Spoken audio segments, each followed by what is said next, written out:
যুক্তরাষ্ট্রের নিউ ইয়র্কে বাফেলোতে Bangladesh American community আয়োজিত নাগরিক সংবর্ধনায় জামায়াতের ইসলামীর আমির শফিকুর রহমান নারীদের ভবিষ্যৎ নিয়ে নিজের অবস্থান তুলে ধরেন। তিনি বলেন, যারা ভীত তাদের জানাতে চায় জামায়াত ক্ষমতায় গেলেও মা বোনদের মর্যাদা অক্ষুণ্ণ থাকবে।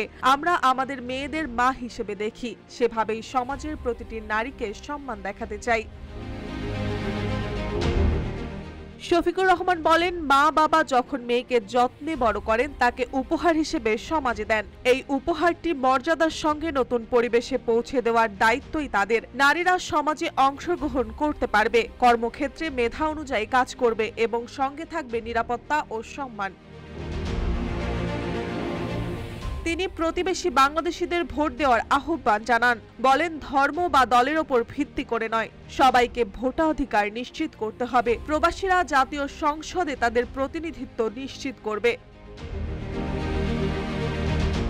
শফিকুর রহমান দেশের অর্থনীতি ও দুর্নীতির পরিস্থিতি নিয়েও মন্তব্য করেন। বলেন, লুটেরা সব তছনছ করেছে, ব্যাংক থেকে নিজের টাকা তোলা কঠিন হয়ে গেছে।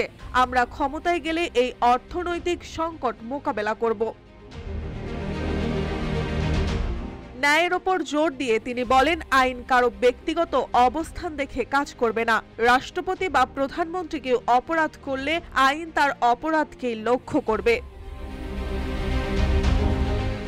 শফিকুর রহমানের বক্তব্য থেকে স্পষ্ট, জামায়াত ক্ষমতায় গেলে নারীদের নিরাপত্তা এবং সমান অধিকার নিশ্চিত করা হবে। নারীরা উচ্চশিক্ষা গ্রহণ করবে, কর্মক্ষেত্রে সমানভাবে অংশগ্রহণ করবে এবং সমাজে অগ্রগতি ও উন্নয়নের গুরুত্বপূর্ণ ভূমিকা রাখবে। এভাবে দলটির লক্ষ্য নারী ও সমাজের উন্নয়নকে সম্মিলিতভাবে এগিয়ে নেওয়া। মার্জিয়া মৌ, রূপালী বাংলাদেশ।